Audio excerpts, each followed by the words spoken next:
సంవత్సరాలు. దేవునికి వందనాలండి. దేవునికి వందనాలండి. అయ్యగారికి అమ్మగారికి వందనాలండి.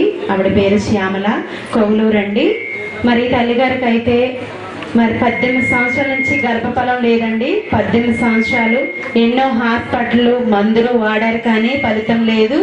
మరి ఒకసారి ప్రెగ్నెన్సీ కూడా వచ్చి 18 సంవత్సరాల తర్వాత మరి 5 నెలలు వచ్చాక మరి ప్రెగ్నెన్సీ ఉండకూడదు, బిడ్డ తీసేయాలని చెప్పారంటండి. మరి ఆ సమయంలో ఆమె ఏడుస్తూ ఉండగా సహోదరి చెప్పారంట, యెహోవా అగ్నిజ్వాల ప్రార్థనా మందిరంలో దేవుడు మాట్లాడుతున్నారు, నీకు తప్పకుండా దేవుడు బిడ్డనిస్తారు అని ఆమె ధైర్యం చెప్పి తీసుకొచ్చారంటండి.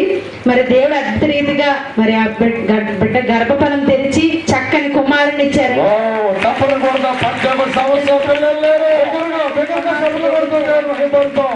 చక్కని కుమారుని ఇచ్చారండి దేవుడు. మరి అందమైన బిడ్డనిచ్చారు, ఆరోగ్యమైన బిడ్డనిచ్చారండి.